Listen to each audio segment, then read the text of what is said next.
Welcome to the Mockingcast, the podcast of Mockingbird Ministries. I'm David Zoll, your host, and in just a few moments, I'll be joined by my co-hosts, Sarah Condon and RJ Heyman. We come to you every other Friday to explore a few of the places where we currently see grace and its absence playing out in unexpected and compelling ways. We're glad to have you with us.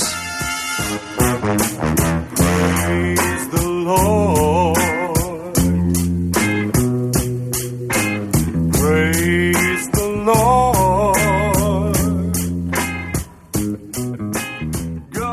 It's beginning to look a lot like Festivus here in Virginia. We've got a bunch of snow on the ground. We've got kids home from school. It's just, we're still 2 weeks away from the big break, but it is beginning to feel like Advent is getting closer to the end.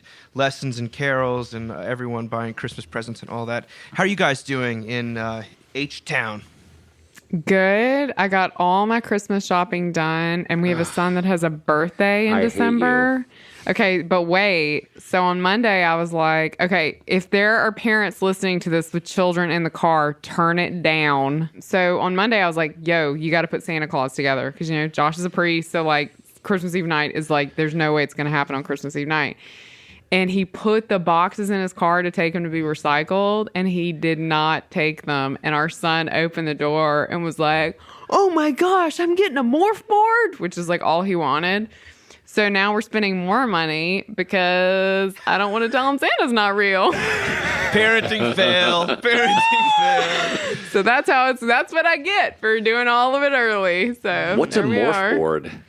It is probably a piece of you-know-what, but it looks like a scooter, really cheaply made, but you can also turn it into a skateboard, and then you can, it also has, other attachments, so you can put, almost small yoga balls will go on the bottom of it, and you can bounce it. I've seen the commercials. Yeah. They look amazing. He's, dying for one. So, anyway, he's getting one courtesy of us, and then Santa Claus is getting him more stuff. What about the Heyman household? We are excited and a little anxious, too, because I don't think we've actually done any Christmas shopping at all. My wife may have done a little bit, and they're now less than 2 weeks left. But this is kind of par for the course. We got the tree up, which is good with the lights on, and our 2-year-old Marshall just freaked out and loved it so much, and it was very exciting. He may not remember, but this is the first Christmas he'll kind of care about in the moment. But then we were going to put the ornaments on, but my oldest son, who'd been up till 2 a.m. the night before studying, promptly he fell asleep. So that was 3 days ago, and we don't have any ornaments on the tree yet. So we're going to screech in to Christmas this year as usual, but looking forward to it. Always kind of a crazy, joyful, expectant, anxious time. Well, I'm glad to know we're not alone, not having done a single bit of Christmas shopping yet. Oh, praise God, Dave. Have you checked your wife's Amazon accounts? Maybe you just don't know. Cause... That's true. I always I keep asking, and she's just like, can we just talk about this later? Can we just talk about this later? That's amazing. Speaking of which, we just put up the Mockingbird gift guide this past week, and if you want to go full churchy fangirl jack wagon level, you get RJ. You get the Dolly Parton prayer candle. So up my alley. RJ, I guess we would probably give you the Nicolas Cage prayer candle. I think I love that. Absolutely, huge 100% Nick Cage fan. Yes. Well, the season of giving is upon us. Here's a nice segue for you. We here at the Mockingbird HQ have just spent the last week or so sending out all of our end of the year letters, our appeal letters, our update letters, telling you all the cool things that have happened this year and everything that or a smidge of what we've got planned for next year. And we need your help. This is, takes money, resources to make the Mockingcast and all the other things we do. And we're actually in a little bit of a hole right now from this past year from some expenses we didn't foresee. But a lot of wonderful supporters out there, and we do appreciate everything people can give. But if you haven't, or if you've never signed up for monthly giving, or you've got a big bonus check or something, I don't know, whatever it is, think about giving to Mockingbird. We could really use it, and I think we make great use of things. Basically, what we're saying is we need your help. So please do give, and give generously. Yeah. I have this running joke about Ben Madison, who is a guy that comes to our conferences. He used to work for Aaron Zimmerman in Waco. Now he's a rector in New Jersey. We have this joke that we're not allowed to be in the same diocese because we're too loud and we make too many jokes. With the exception that we're allowed to hang out at Mockingbird conferences because we let anybody into Mockingbird. And I actually think that's the beauty of this organization. It's why, I always say I would read this stuff and listen to this stuff even if I didn't have anything to do with working for Mockingbird, because it's a place where everyone can come to find rest. And I believe so much in the work that we've been gifted to do. So give generously. We could use your support. I would echo that. I was thinking about this today, that if you listen to this podcast, then you probably know that there is nothing on earth that is more needed than the good news of forgiveness of sins and eternal life through the death and resurrection of Jesus Christ. Like nothing that we need more to get through like today, and nothing that we need for eternity. And I think there is no ministry that is doing more to further that message, to get that message out there to people who need it, and then also equip ministers who are spreading that message in their churches, in their ministries, all across the nation and across the world. And so if that is something that you care about, something you need, and you know that other people need as well, then I would encourage you to be generous towards Mockingbird, because Dave and his staff are doing incredible, groundbreaking work. And this is something that is, again, so needed. If you do want to give, and we do hope you do, go to www.mbird.com/support, or you can find it just by going to www.mbird.com. If you say that you gave as a result of the Mockingcast, we'll give you the Low Anthropology bumper sticker. How's that sound? Yeah. On the spot. Hot. Now, from that into this. Why We All Take the Same Travel Photos by Laura Maloney in Wired magazine. Someone sent this to me, and I kind of, glanced at it, thought it wasn't that interesting, and then I glanced at it one more time as I was preparing for the show, and I thought, oh my goodness. This is Laura here is talking about the strange phenomenon that travel photos all look the same, and she refers to a guy named John Urey who wrote a book called The Tourist Gaze. He says, what is sought for in a holiday is a set of photography images which have already been seen in tour company brochures or on TV programs. It ends up with travelers demonstrating that they really have been there by showing their vision of the images that they had seen before they set off. This actually gets into a much deeper conversation about the role that photography is currently playing in our world. Here's Laura speaking. It's less about seeing the place than taking the same photo as everyone else. You see this at the Grand Canyon. She said, I knew it was silly to join the crowd of tourists clicking away at the Mona Lisa when I visited the Louvre a couple years ago. Geotagging has made it all too clear how unoriginal those photos are. But I did it anyway, elbowing through the sea of smartphones and selfie sticks for a tourist-free shot at the front. But the visit just didn't feel complete without it. But why? Because photographing something is a way of possessing it. At least that's what Susan Sontag argued in her 1977 classic on photography. She wrote, to collect photographs is to collect the world. It confirms your connection to places and objects once distant and remote, making the world slightly smaller and less alienating. Ironically, though, collecting the world might also mean losing it. Sontag also wrote, a way of certifying experience, taking photographs is also a way of refusing it, by limiting experience to a search for the photogenic, by converting experience into an image, a souvenir. And then she goes on to quote recent studies that support that idea. One suggested that taking a photo of something makes it harder to remember that thing. Another found museum goers were less likely to remember objects if they took photos. You guys big photo takers? Yeah, like all the time. I was like, this feels directed at me. This is weird. Yeah, I take photos all the time. And I'm always on Instagram posting things. And when we're on vacation, I'm especially obnoxious. A huge part of it is like the same thing everyone else is doing, that we're taking these photos of the same things to prove that we were there or that we had a great vacation. I will also say my mother's a photographer, a professional photographer, and has been one since she was like 23. Mm-hmm. And so my family vacations, like I was first wave of family vacations being ruined by photography. Like we'd be like out in the middle of New Mexico and my mom would be like, pull over the car, Owen. and like leap out and spend 45 minutes in front of a cactus. So I don't know. This is the perfect spot. Joshua Tree. Exactly. That sounds scarring. That sounds quite scarring. I'm surprised you take any pictures at all. It's like, I will never take a picture. Yeah, RJ, Yeah, I don't think of you as a photographer in the slightest. Me? Yeah. Are you? Yeah, Unless we it's take family photos for sure. We've No, sort of not that. Of like, you take photos of cars and things, but I'm not getting selfies from you.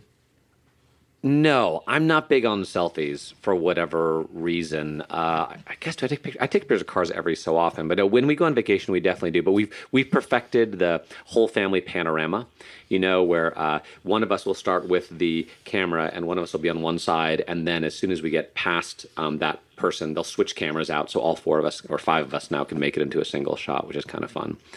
But this article, as you were talking, Dave, it reminded me of Total Recall. You guys remember that movie with Arnold Schwarzenegger, with whom Sarah got a selfie recently? Yes, Sarah was putting it up last week with that. It's all coming together. But remember, he goes in originally to the lab to get an implanted memory of a vacation he didn't actually take. And it does feel like that can't be that far off. You don't actually have to go there. You just have to have pictures saying you were there and a memory of having been there. But the other thing it reminded me of was that article I sent to you a few weeks back, Dave, from Thrillist, called I discovered the best hamburger place in America and then I destroyed it, which was a confessional from a food critic who spent like a year or more going to hundreds and hundreds of different hamburger joints all across the country and came up with a ranking of the top 100 and crowned this little place in Portland, Oregon as the best hamburger joint in America. And he just loved how authentic it was and the regulars who were there, and the hamburger was amazing. And of course, as soon as he published that article, it completely ruined the restaurant, and now it's shut down. And because it went from being a place where people who loved that restaurant and were really community went and were regulars to suddenly just hundreds and thousands of people showing up to go there one time and to get the picture and to post on Instagram and to never show up ever again. And it really caused me to think about why I do things, like what my motivation is, whether it is love or a desire to self-justify. And my wife and I, she hates Rotten Tomatoes. You guys know Rotten Tomatoes, right? Yeah. That critic aggregator website which will tell you whether a movie has been well reviewed or not, or a TV show. And I love that because I don't want to quote unquote waste my time watching a bad movie as if my time is so precious. But she hates that because she's like, I don't want someone else to tell me how I'm supposed to feel about a movie before I see it. So part of it, again, is my desire not to waste my time because, again, I think my time is precious, rightly or wrongly. That's a whole nother ego trip. But, wanting to go to the restaurant that eater.com says is good, or you're a maximizer.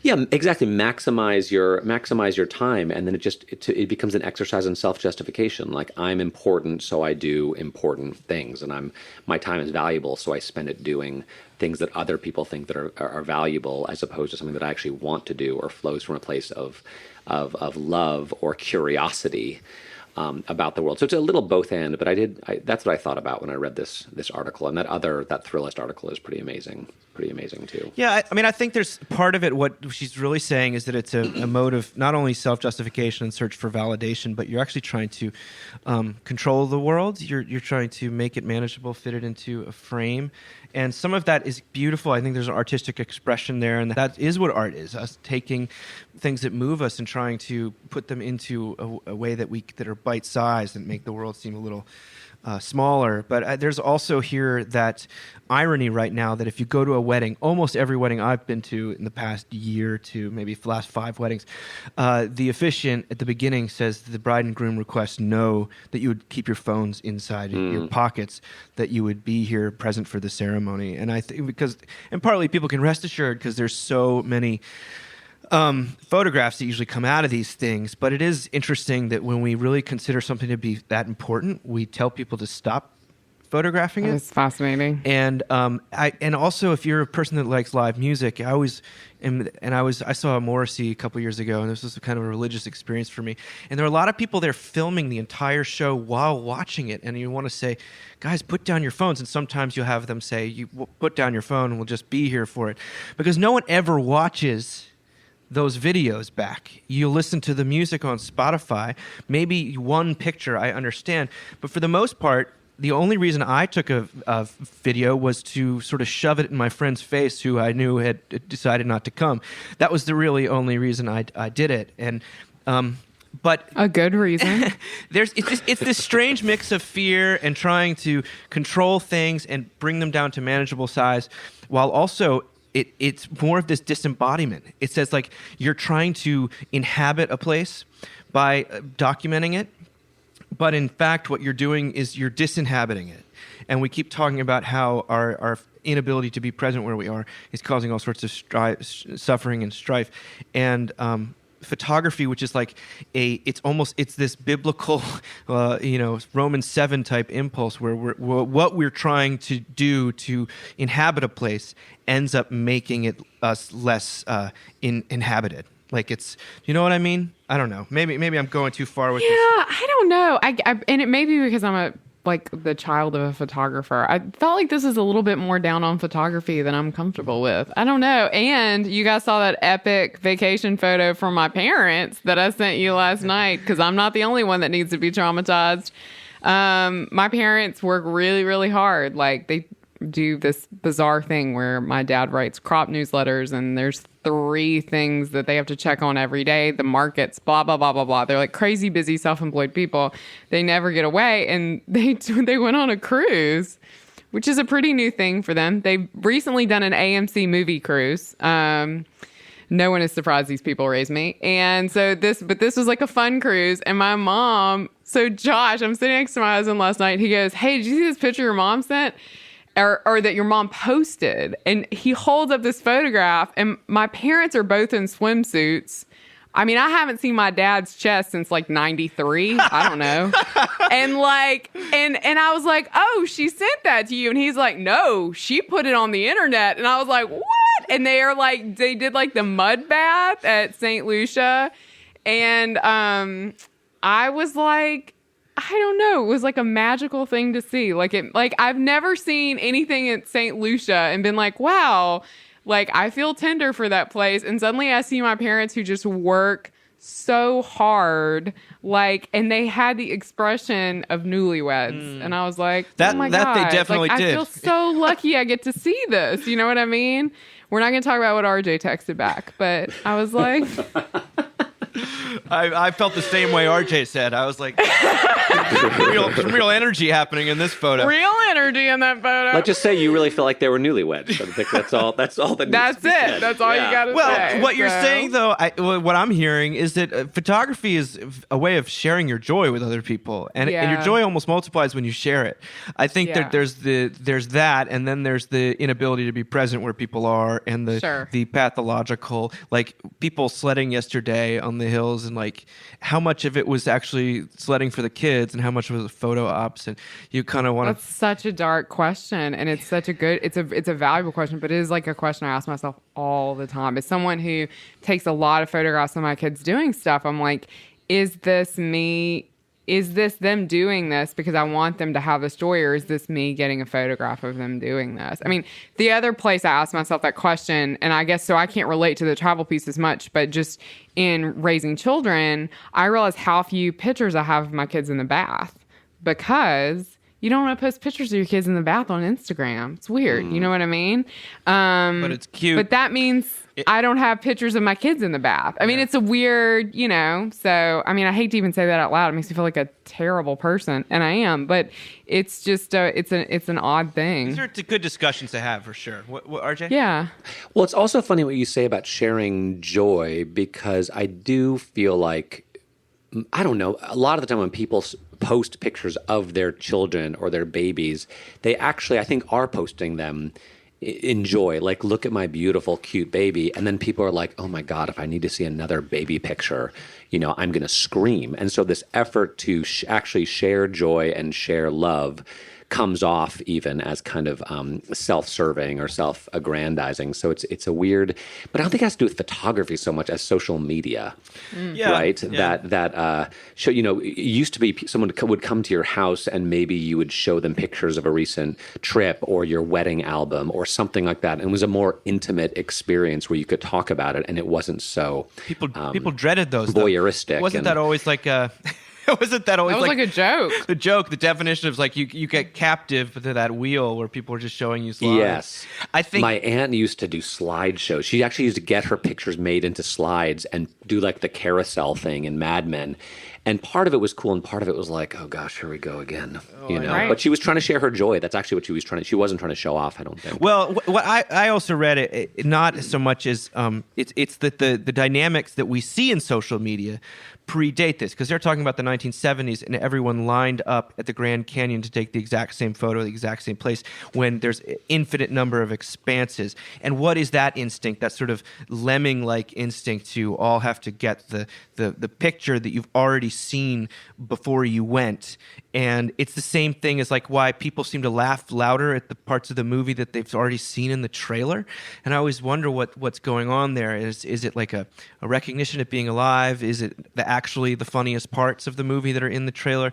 And in context, they make more sense. I always feel that there's that's always been surprising to me. But I'll tell you where we could talk about that all day. But the thing that just blew my mind, I knew it would, was the interview in the New Yorker with Esther Perel. We've talked about Esther Perel before. We named her as one of our favorite pagan priests in the Deja Vu issue of the magazine. She's a marriage therapist. She's from Belgium originally, a Jewish Belgian Jew who has had a very kind of a interesting life and has sort of taken on like a bit of a TED stage celebrity, minor celebrity. But a lot of what she has to say in this interview, it's fascinating because when it comes to talking about modern romance and modern relationships and marriage and children and parents, she's got a lot of unexpected and wise things to say. So here's where we go. She talks at first about something we've spoken about numerous times about the difference in modern marriage from our ancestors. She says that we come from a model where relationships in our village lives, in our communal structures, were very clear. The community gave you your sense of identity. You knew who you were. You knew what was expected of you, and you knew how to behave. You had a lot of certainty, a lot of belonging, zero freedom. But now, with urbanization and modernization, she names a couple things, rules have been replaced by choices. So I think that's a big thing that is changing. What used to be defined by rules and duty and obligation now has to take place in conversation. And so everything is a freaking negotiation. You negotiate with your partner about what matters, where you want to live, if you want to have children, how many children you want to have, if this is the right time to have children.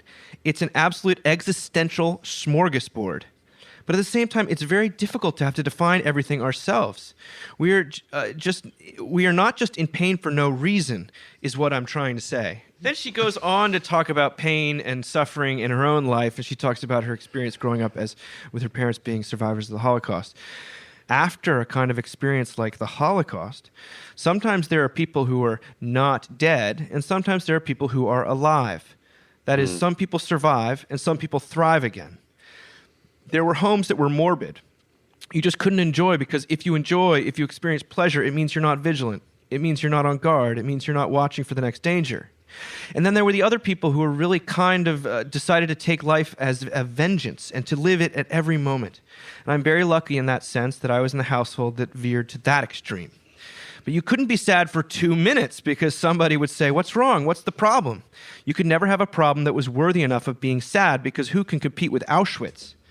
And so, it's not like this is such a piece of cake either. I'll read a little bit more later, but what do you guys think of that? This interview? I thought it was amazing, and I've listened to Where Shall We Begin and learned a lot from it, hopefully. I just think she understands people, and she understands the way that relationships work, and she has a tremendous amount of experience, but also a real curiosity, which I appreciate. And she does actually a lot more talking in her therapy sessions than I'm used to, but she's so doggone insightful and has so much experience. Like I loved, a couple of my favorite quotes were, I guess she was asked to sort of consult for a TV show, and then there was the possibility of a podcast, and someone wanted a podcast that would be he said, she said.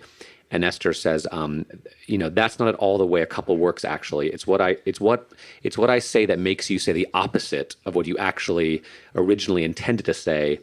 That then makes me say the thing that I'm going to regret afterwards, or that I've been meaning to tell you for all of God knows how long. And that just made me laugh out loud because it's so true. Like the reactivity, it's not like two reasonable people sit down and have sort of an honest, discussion. It just, there's so much reaction. Whatever your spouse or your partner says colors what you're going to say and creates division and anger. And then the way that she wraps it up was kind of amazing as well. I think that the definition of love today, quote, "you are my everything," unquote, where you really see it, this complete exaltation is in wedding vows. Have you ever noticed? I mean, it's, "I will wipe every tear that streams down your face before you even notice it's going down." Then she says, "I think a realistic vow is, quote, "I will F up on a regular basis and on occasion I'll admit it." She's just much more cynical and realistic about relationships, but also wants people to be in honest, helpful relationships. And so I think that level of cynicism can be a little bit off-putting to people that are looking for kind of the perfect thing, but can be helpful and grounding as well. And the last thing I'll say is obviously she's not coming from a faith context. And I remember when I'd been married for a few years, it was always important for me to marry someone who shared my quote unquote faith tradition, who was a Christian. And I thought that was about kind of agreeing about the basis on which we would build a life together. But then I actually realized that the most helpful thing about that was recognizing that we weren't in it alone, and that I didn't have to change my spouse and I didn't have to change myself, but that I could sort of count on God to do his work in us and sort of let go of the need to control and affect a little bit. And I would say that fits in well with, what Esther Perel is doing, because what she really is trying to do is get people to listen to one another, and that it's incredibly difficult to listen and empathize with one another when you're angry and you're wounded.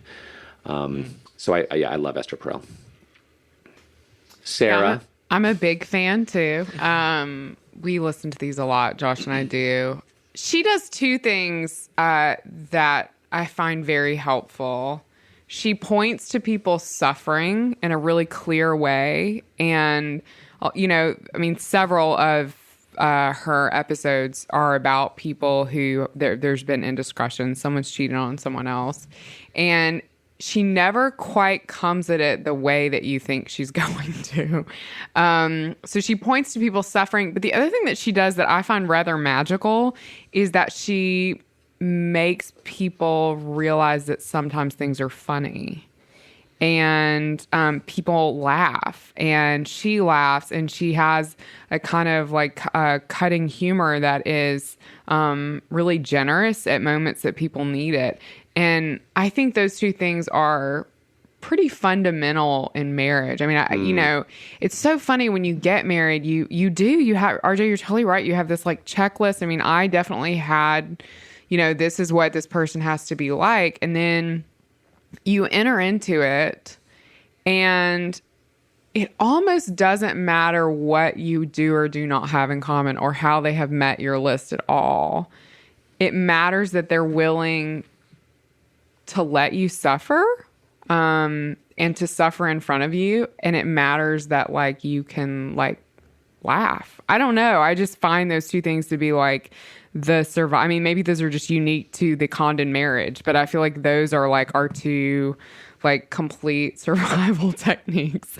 Yeah, I mean, it's just, it's so funny to me. I feel like marriage 12 years in I feel like marriage 2 years in shouldn't even be called marriage. Do you know what I mean? And I know that marriage 12 years in compared to marriage 22 years in, which is more like where RJ and Jamie are, it's just not even the same thing. You know what I mean? I think one of the biggest things I've learned from Perel, and this is just me, I don't think this is a universal thing, but I think one thing she tries to bring her people to recognize is that so much of conflict devolves into kind of a miscommunication and a fighting about kind of what, quote unquote, actually happened and trying to come to a shared narrative. But sometimes you can't reach a shared narrative. But at the end of the day, what matters is not actually what happened and who started the fight and who reacted and the words that were said, but how each partner feels about what happened, and then the other person's ability to enter into that pain and empathize with that person, and for each party who was injured to feel felt and heard in the midst of their suffering. And I think that's a helpful insight, because oftentimes you're not going to agree about who started the fight or exactly what happened. But if you can have compassion on one another in the midst of your pain and take each other seriously and listen and expect the best of the other person, that just goes a tremendous way in healing wounds and creating intimacy, which is, at the end of the day, what you want. I will say I remain pretty idealistic about marriage, even 19 years in. I love my wife, and I know that she says that. What does she say? Love is not a permanent state, like it fluctuates. She says, I love this. She says it's not a permanent state of enthusiasm. We think it's disappeared and suddenly it shows up again.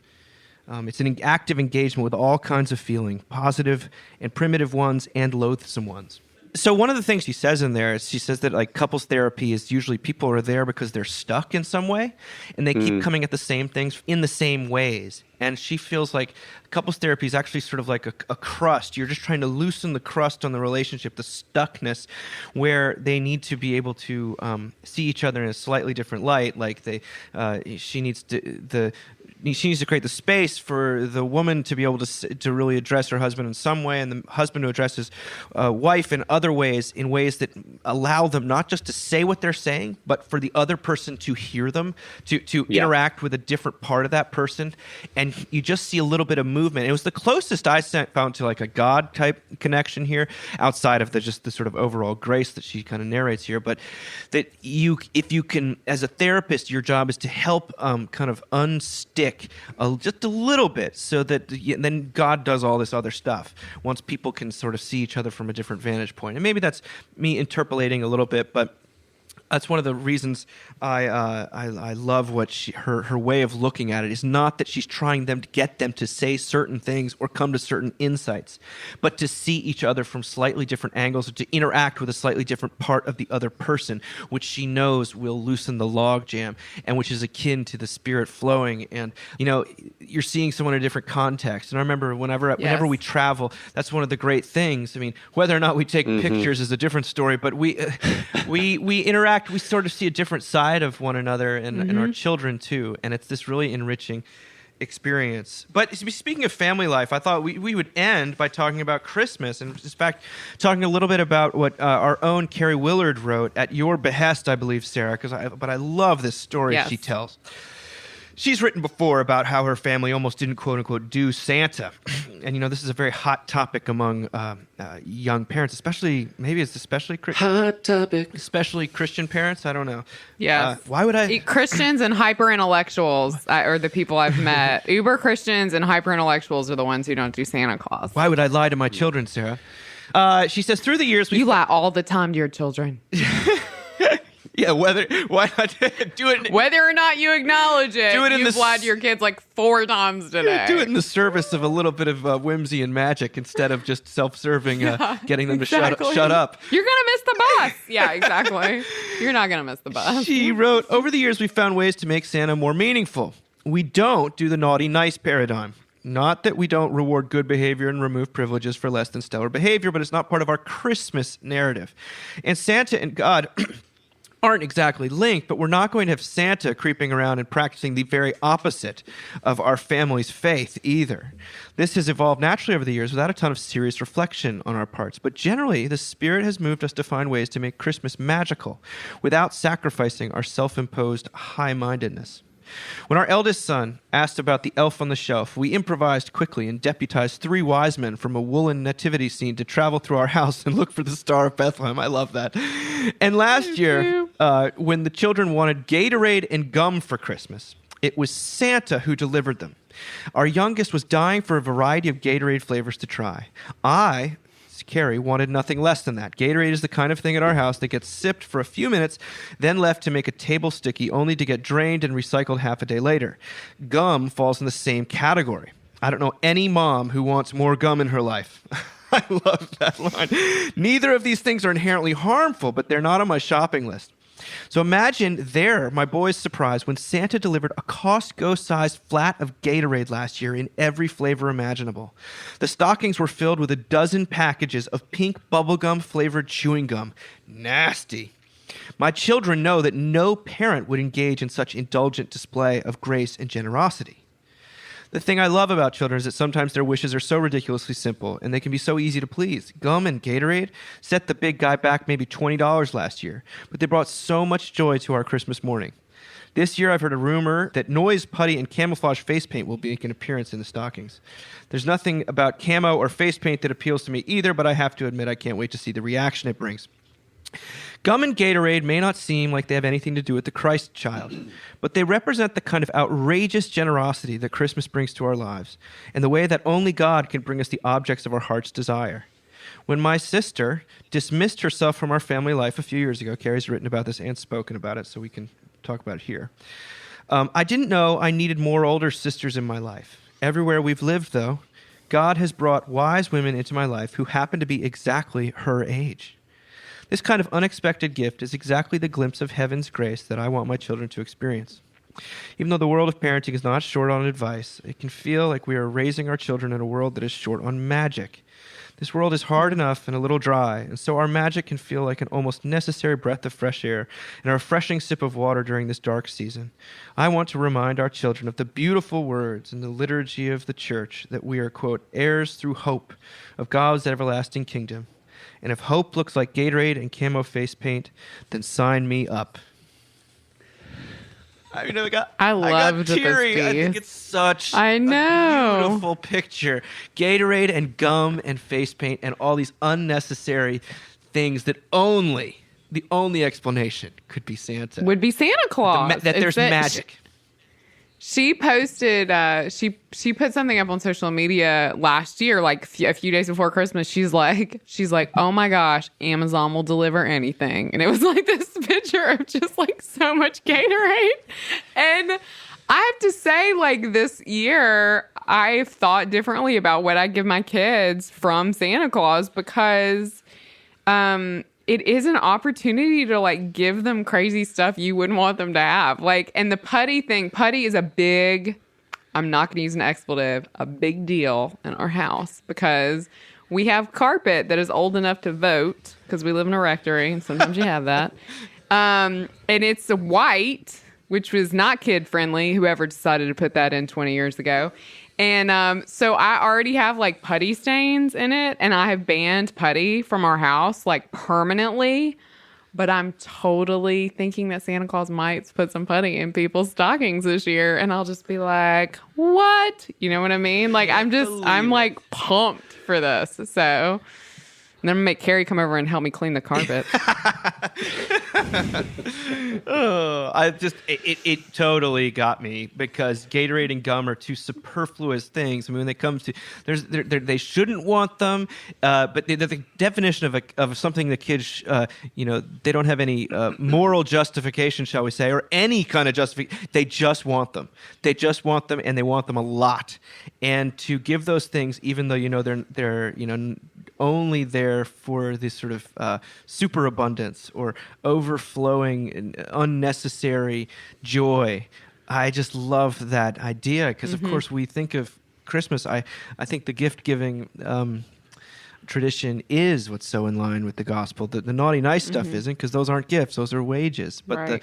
the gift-giving, the fact that God gives us a gift that we wouldn't even want. It's like someone says, "Surprise! I adopted a child." Like it's.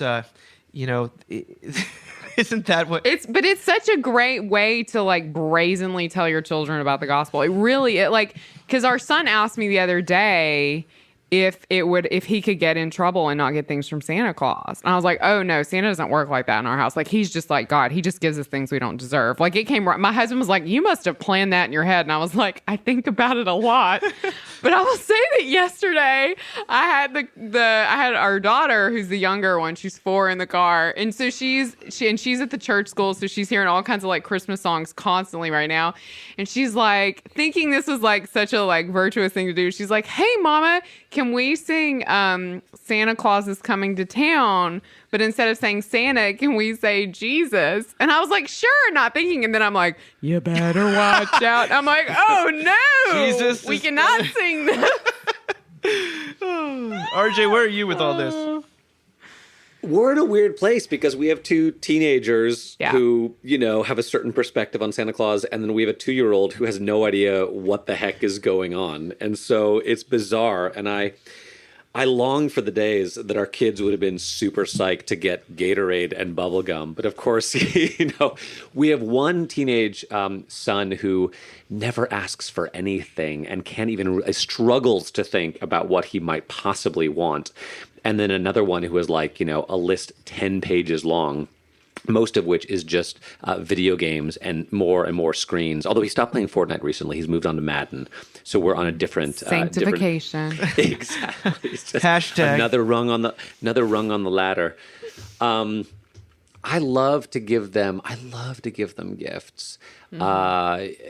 But it also, they're like in finals week next week. In some ways, it feels like Christmas is not going to start until they're finally out of school and they've taken their midterm exams, and we're going to have like a week to kind of blow it out. And for me personally, I don't know. Christmas doesn't actually feel like it's begun until I get home from the midnight service at like 12:30 or 1 o'clock. And usually then I'm up until about 4 wrapping presents. And I like to do a kind of a scavenger hunt for the big present where I leave clues around the house. And that's the most fun part for me, where my teenage boys are running around the house for 20 minutes, going from clue to clue to clue, trying to find kind of their big Christmas gift.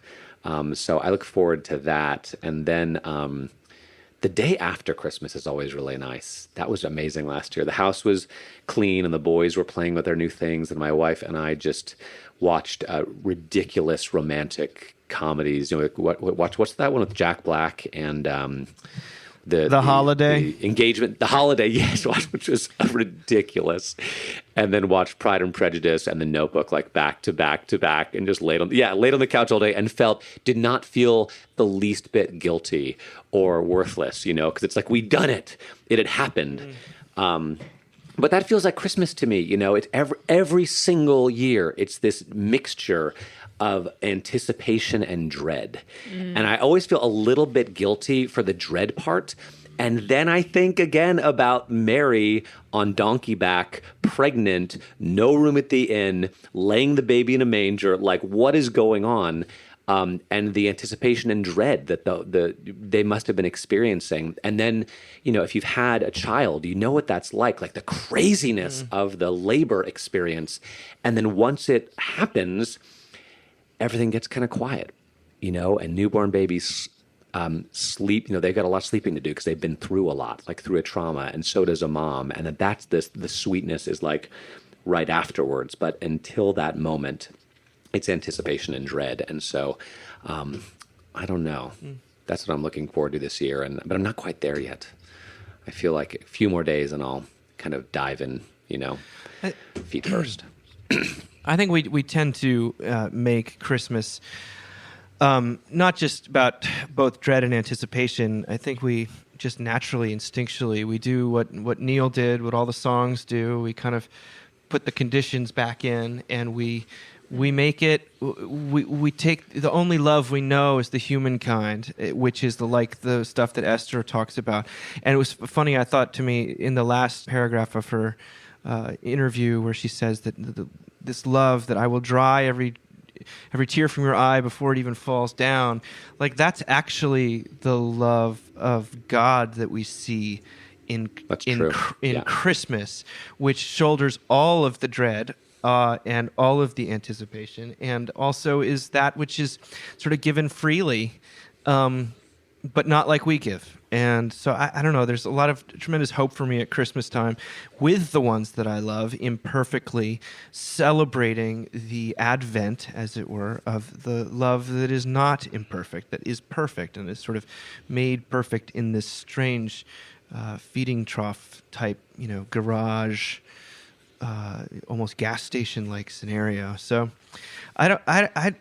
our Christmas, we too have one of these kids, one kid whose presence is everything, and one kid who is much more about experiences and kind of doesn't care.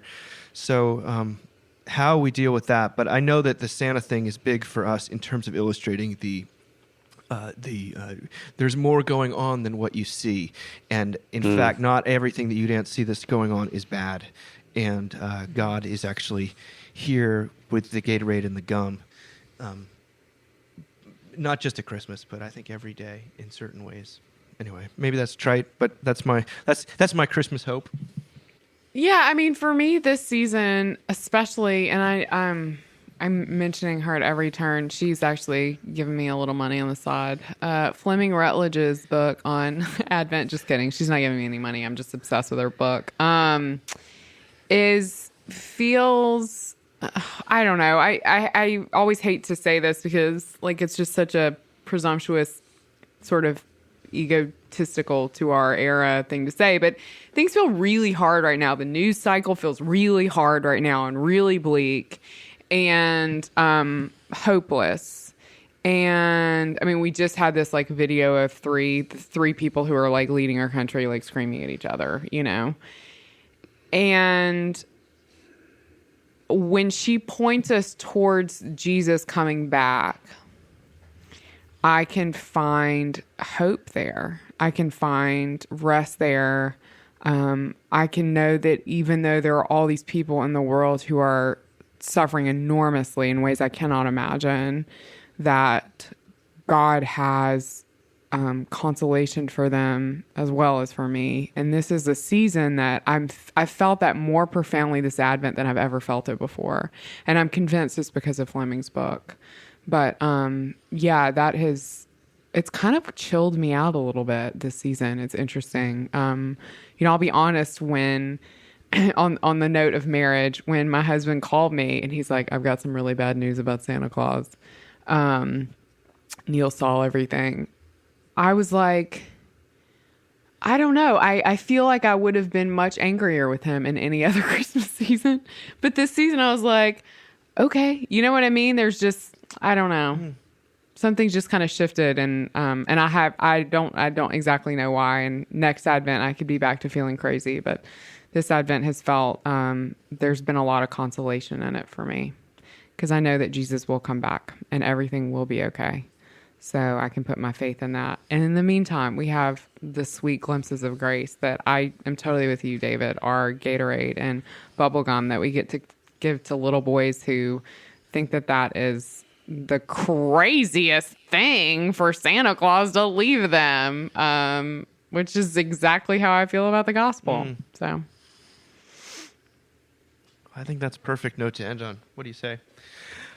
We will be, thank you, both of you, for all of the fun we've had this year revving this engine back up. It's a privilege and an honor. It's been a great gift to me, frankly. I so often feel like I'd do it if no one were listening. And wanted to say, I don't think we probably won't get together next 2 weeks. So we will see people. We will hear you. We will talk to you. You will hear from us again in the new year. But we hope you have a blessed, and just warm, joyful Christmas, and a wonderful new year, and get some rest. And see you soon. Bye. Thanks, Dave. Merry Christmas.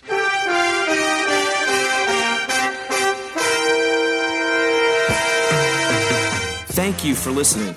Remember, you can find us on the web at www.mbird.com. And we'd always love to hear from you at info@mbird.com. Audio production for the Mockingcast is provided by the Narrativo Group, and if you like what you've heard, please do drop over to iTunes and leave us a rating and review. Until next time. Praise the Lord. Praise the Lord.